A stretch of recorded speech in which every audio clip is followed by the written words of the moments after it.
Many people say nice things about me and use words like legend or inspiration. I'm not sure how I should feel about it. No matter what people think of me, I'm thankful. Roy Orbison was one of the most important singers of his time, with a career that lasted more than 30 years. I had a great time when I got back, as did everyone else. Yes, I've always wished to sing. When I was about 6 or 7, my dad asked me, having hits in the 1960s like "Oh Pretty Woman" and "Crying." Roy solidified his place as one of the biggest stars of the 1960s, and 20 years later he had a great comeback. But Roy's life wasn't all sunshine and rainbows. His son Alex has finally come forward to say what we've always thought about his dad. He died at the height of his career comeback after going through many tragedies. You ask, what is it? Let's start right away. Growing up, Roy Orbison was born in Vernon, Texas on April 23, 1936. He was the second of 3 boys to Orby Lee Orbison and Nadine Vesta Schultz. Orby, his dad, was an oil field driller, but he wasn't making enough money for his 5 kids to live on. He also had a hard time finding work during the Great Depression. His wife Nadine was the exact opposite of him. He loved working hard and being able to provide for his family. She liked to paint, and sometimes she even wrote poems. In the end, the family moved to Fort Worth in 1942 so that they could get better jobs in the airplane companies. Thomas Orbison is Roy's straight paternal ancestor. He was born in 1715 in Lurgan, Northern Ireland, and moved to Pennsylvania around the middle of the 1800s. And you could tell his children, and Roy started wearing his thick glasses when he was 4 years old, and they changed over time to become the dark frames we all know and love. When Roy was 6 years old, his father gave him a guitar as a gift. This made him interested in singing right away. His dad and big brother were always ready to teach him how to play, even though he didn't know how. When he was 7 years old, singing had become his main interest. Roy said that country music was his main musical impact when he was young, and he really liked Lefty Frizzle's singing, especially when the slurred syllables were very clear. He was touched by this style of singing so much that he changed his name to Lefty Wilbury while he was with the Traveling Wilburys. He liked Hank Williams, Moon Mullican, and Jimmy Rogers, as well as left-wing singers. It's interesting that Ernest Tubb, who was playing on the back of a truck in Fort Worth at the time, was one of the first singers he got to see live. Fort Worth was a big part of Roy's musical upbringing. He once said that his daily singing sessions at Fort Worth were one of the things that stuck with him at the time, because he was always surrounded by troops who were sad because they were about to go to the front line. Not long after that, he heard rhythm and blues, Tex-Mex, Mantovani's orchestral arrangements, and Cajun music in West Texas. He became really moved by the Cajun hit Joel Blonde, and it was one of the first songs he would sing in public. Roy started singing on a neighborhood radio show when he was 8 years old, becoming the show's host by the late 1940s. Anyway, Roy joined and won a radio station contest on KVWC when he was 9 years old. This got him his own radio show where he sang the same songs every week, but he was still very interested in school, even though he loved music and seemed to be getting better at it. But because of a polio scare in 1944, he went to Denver Avenue Elementary School in Fort Worth. They sent him and his brother Grady Lee to live with their grandma in Vernon. Roy was only 8 years old at the time, and World War II was coming to an end. This is why Roy's parents later moved back to Vernon. But in 1946, they had to move again, this time to Wink, Texas, to find work. Roy wasn't very happy with this move, though. He said that life there was like football, oil fields, grease, sand, and oil. He felt so much better when he could finally leave the empty town.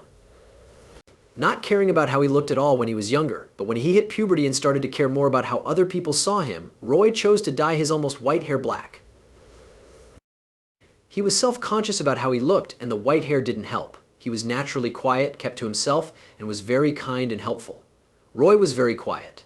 During school break, he would often sit alone and play the guitar while the other kids played sports on the field. This approach made him feel even worse about himself.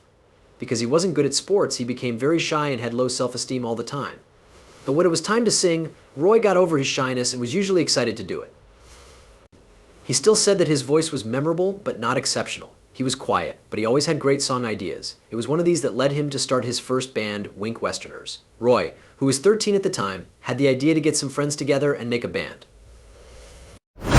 This realization led to the creation of Wink Westerners in 1949 by him and 3 school friends who were brought together by their love of music.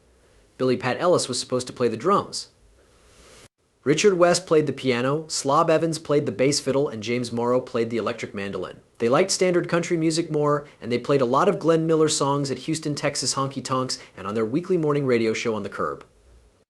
In 1953, they played their first live show at a school meeting. Someone even offered them $400 to play at a dance. From this point on, Roy saw that he could make a living with singing. Thus, when he turned 15, he chose not to learn how to play the guitar, but to have the guitar play along with his singing instead. With this new choice, the band was actively looking for work and attention. So, in 1953, they joined a talent show on K-Mid TV in Midland, Texas. They were lucky to win the event, which gave them a 30-minute spot on a local TV show. As soon as the show was over, Roy asked the owner of the company that was sponsoring it if he could also support the group for other ongoing shows. The owner agreed, and the group now plays weekly shows on K-Mid TV on Friday nights and Kosa TV in Odessa on Saturday nights. Roy chose to keep learning after he graduated from high school in 1954. He went to North Texas State College in Denton to study geology. He was said to have planned to get work in the oil fields as a backup plan in case music didn't work out. In the first year, he was so bored with the class that he switched to history and English. Roy still liked to play music with Billy Pat Ellis, Dick Penner, and Wade Moore, who were all his classmates. Also, Penner and Moore had just written a simple, catchy rockabilly song called Ooby Dooby that made Orbison happy, which made him start to think about how they could record the song. It made him even more determined when he learned that his friend Pat Boone had signed a record deal. As soon as they were done playing Shake, Rattle, and Roll at a New Year's Eve dance in 1954, the band switched styles and started playing rock and roll. Other than that, Elvis Presley had a big impact on him because he saw him perform in 1954 and was amazed by how crazy he was on stage. The Teen Kings. Roy had to drop out of North Texas State College at the end of the semester in order to go to Odessa Junior College. The Wink Westerners also broke up in the fall of 1955, which was sad. Roy then started a new band, which they called the Teen Kings. Roy, Billy Pat Ellis, James Morrow, and Billy Pat Ellis from the Wink Westerners were in the band, along with Johnny Wilson and Jack Kennelly on bass. Claudette Frady, Roy's future wife, was 14 years old when they met at a dance where the Teen Kings were playing. In March 1956, Roy's wish came true when the band was able to record their first song, Ooby Dooby, at Norman Petty's studio in Clovis, New Mexico. Soon enough, the Odessa-based new label G-Well put it out as the B-side of their 101 single. Roy thought that a bigger record company would be able to sell more copies of the record after the song came out, so he talked to a lawyer about ending the deal with G-Well.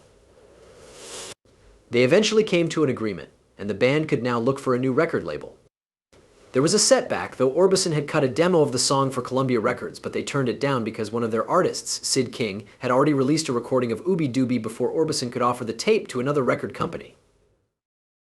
Sam Phillips, the owner of Sun Records, finally gave the Teen Kings a contract after a series of events, fights, and disagreements. Then they went to Sun Studio in Memphis to re-record Ooby Dooby for their new record. Sam Phillips signed the band for 1 or 2 years. But their career quickly fell apart because Roy wanted to record sad tunes instead of the rockabilly song Sam wanted. This is why Sam turned to Carl Perkins when he was looking for the next Elvis Presley.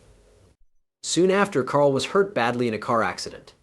The Teen Kings were given a break, and Ooby Dooby and Go were released together as Sun Single 242 in May 1956.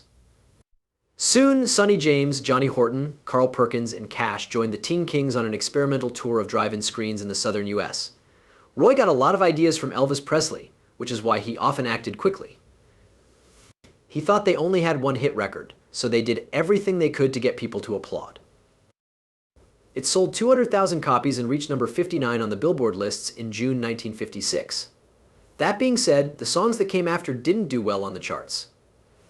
Soon, the band started having problems with each other after a show at the Overton Park Shell on June 1st, 1956, when someone argued about who Elvis Presley had praised. Apparently, Elvis was in the crowd, and Roy said that the singer had praised him.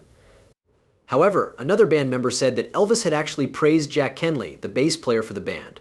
That Jack thought Roy wanted to be a star at all costs didn't help either, and once Sam puffed up his pride, he couldn't be humble enough to work with others, making him become egotistical. And it looked like it was true because Roy soon bought a new Cadillac and a diamond ring with the money he got from Ooby Dooby. Soon, the band found out that the money they made from concerts wasn't enough to cover their costs. They also found that being on tour was discouraging because their deal didn't cover royalties when their songs were played on the radio. Roy and I were sad to say that they ran out of money in late 1956. Roy may have started to think about it after Norman Petty told him it would be good to make a single without the Teen Kings. After Roy told them about his plan to change the name of the band to Roy Orbison and the Teen Kings, the rest of the band quit while they were recording. Officially, they broke up in December 1956, and Sam said that Roy's need to be alone and his pride were the main reasons for the breakup. Roy had trouble because he didn't have a band to play with, and his deal with Sun Records didn't allow a singer without a band to sign with them. he decided to become a solo act in 1956. Roy stayed with his lover Claudette in Sam's Memphis home after they broke up.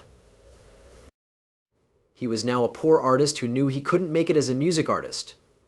After a few weeks, he went back on the road to tour with Johnny Cash, Sonny Burgess, Eddie Cochran, and Gene Vincent. He played mostly covers of other artists' songs, but he ended the set with one of his own. Roy was hooked on sleeping pills and speed at the time, and after getting to know Elvis' friends, he even picked up Elvis' date for him on one occasion. Anyway, in August 1957, he went back to the Sun recording studio and recorded some new songs with just his acoustic guitar instead of a band. But his efforts didn't work out, and he gave up on his dream of becoming a music artist. Sam remembers being amazed by Roy's guitar skills more than his singing. Roy quickly went back to West Texas to be with Claudette, who is 16 years old. They quickly started talking about getting married. More than once, Roy tried singing songs. After writing The Clown, people weren't too excited about him. He was told by a Sun Records manager that he would never make it as a ballad singer. Still, he put his ballad Claudette forward to musicians he met on tour. Finally, in April 1958, the Everly Brothers recorded it as the B-side of their hit, which was his big break. I Just Need to Dream in March 1959. Claudette was able to get to number 30 on the charts. Roy soon left Sun Records, though. Because of a disagreement over writing rights for the song Claudette, Roy and Claudette finally got married in 1957, and their first child was born in 1958. And with the royalties from Claudette, he and his wife wasted the money they had. And they soon ran out of money and had to move in with Roy's parents in Wink. The next year, he stopped singing for 7 months. From 1958 to 1959, he worked at Akaf Rose Music, a company that wrote songs for country music. He had to write a song, make a few demo tapes, and give them to Wesley Rose. Rose would then look for bands to record them. After that, he worked with Chet Atkins, who was Elvis's guitarist and whom he also looked up to. Pretty quickly, Roy's life was stuck in a rut. He played shows at night, lived in a tiny apartment with his wife and young child, and wrote new songs in his car. Soon he met and worked with Fred Foster, a producer at Monument Records, the record label he would soon switch to. His hard work paid off. Roy's style came to life at Monument, which also gave his music a finished, professional sound and finally let him follow his style preferences. Soon after, he recorded 3 new songs. Uptown, which he wrote with Joe Nelson and released in late 1959, was the most famous of them. Joe thought the sound was so beautiful that he remembered it as the most beautiful sound in the world at the time. Uptown was Rob and Joe's first song to make it to the Billboard Top 100. It wasn't a huge hit, just 100. It's interesting that this success happened right at the end of the rock and roll era in the 1950s. Roy and Joe worked together on another song in early 1960 called Only the Lonely Know the Way I Feel. This was very different from Roy's past work. They used parts of older songs, added strings and backup singers, and Roy even used a falsetto note to show off his powerful singing.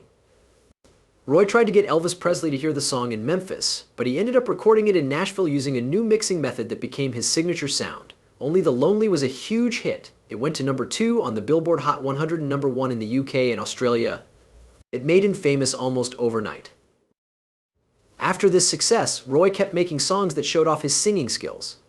Roy became known as a unique voice in the music business thanks to hits like Blue Angel and I'm Hurtin' that he wrote with Joe. Moving to Nashville with his family gave him even more inspiration to write songs, like Running Scared, which showed off his singing range and emotional depth. Roy's unique style also helped him get more number 1 songs, such as Working for the Man Crying and Dream Baby. During a tour in Australia, his dramatic songs made people call him the Big O. Even though he had problems in his personal and business life, he had a huge impact on music and was one of the best-selling American artists in the early 1960s. Sad things. Roy got married to his sweetheart in 1957. They had some really hard times together, but at least they were happy together. While Roy was becoming more famous, things started to get rough between them, which was not good for their relationship. It became public in November 1964 that the pair might be getting a divorce. As time went on, the split became official, and it was revealed that Claudette had been having an affair. At the time, the news said that Turing had kept Roy away from his family because his young wife couldn't handle being alone and lonely. So she took things into her own hands and started dating the Hendersonville, Tennessee contractor who built their house. Roy moved away from his broken home after the breakup and went on tour with the Rolling Stones, Rolf Harris, and Dionne Warwick in Australia. Even though Roy had to share the stage with the Stones, the tour was a success and set the stage for his number 1 hit in the US years later, Penny Arcade. Roy went back to Tennessee after the tour, but he rented out his house because he had bad thoughts of Claudette. Roy understood he still loved her even though they were no longer together. 10 months after getting divorced, they happily got back together in London in 1966, choosing to get married again, make up, and forget about their problems. Luckily, Roy signed a hefty $1 million deal with MGM at the same time as his reunion. This was his start in the movie business, which he loved. This meant he could go on fewer tours and spend more time at home. Since Roy and Claudette had more free time, they enjoyed their shared love of motorcycles by riding them on racetracks and tours around the world. Roy's life seemed safe after his family got back together, but he was in a motorbike accident in England while on tour. This was the start of a terrible chain of events. Even though they got back together, their dangerous way of life caught up with them, and on June 6, 1966, Claudette sadly died when she crashed her motorcycle into a pickup truck. Following this terrible loss, Roy became very creative, putting his feelings into his work. He later said that even though he spent a lot of time writing and touring, he didn't hear much that he could connect to. He stood there for a while like a tree that stays put even when the weather changes and its leaves bloom again. Roy didn't spend as much time with his kids during this busy time. Instead, he was in studios and on long world tours. In September 1968, there was another terrible event in Birmingham, England. Roy learned that his two oldest kids had died in a fire at their home in Tennessee. Roy was in a lot of emotional pain after these deaths. He did, however, find comfort when he married Barbara Jacobs in 1969. He would go on to have 2 children with her. Unfortunately, his sadness made it very hard for him to work, and while his personal life became more stable, his musical career went downhill. Roy had a comeback in the 1980s with the Traveling Wilburys and a fresh interest in the popular culture work he did in the 1960s. Even so, the tragedies he went through in his personal life continued to affect the last part of his work. Even so, Roy's strength helped him to use his skills to make other people happy through his art, even though he was going through hard times himself. The Wilburys on the road when the Traveling Wilburys formed, it was a unique meeting of rock giants, each with a story that went beyond simple myth. The 5 unknown musicians, who have been named Lucky, Lefty, Nelson, Otis, and Charlie T. Jr., sound like they belong to a time when traveling minstrels were common. Bob Dylan, George Harrison, Roy Orbison, Tom Petty, and Jeff Lynne, on the other hand, were a singing dream team. Before they worked together in 1988, these icons had each been through the rough waters of rock success on their own, getting caught up in their own share of rumors and speculation. Roy was already well known in the UK, after sharing the stage with the Beatles during the height of Beatlemania. In the meantime, Dylan and Harrison had become close friends amidst the competitive rock scene of the 1960s. As Dylan's rare showing at Harrison's concert for Bangladesh shows, Harrison had a way of bringing talented people into his circle. Jeff Lynne produced Cloud 9, and Dylan played with Tom Petty and the Heartbreakers, which led to a chance meeting of the bands. Harrison asked the others to make a B-side for his song, This Is Love, which was the first step toward the Wilburys' long-term tour. Handle with Care was born when Petty was invited to help out on a whim during a visit. It was a great song that begged for a full record. Putting aside their star personas, these legends reveled in the joy of making music that crossed styles and eras, embodying the very essence of Americana. As a nod to Lynne and Harrison's studio pranks and a break from Yours stuffy names, the band was called Traveling Wilburys in the studio. Magic happened as rock, country, and pop sounds mixed to make a combination that summed up the spirit of American music as a whole. Their first record, Traveling Wilburys Vol.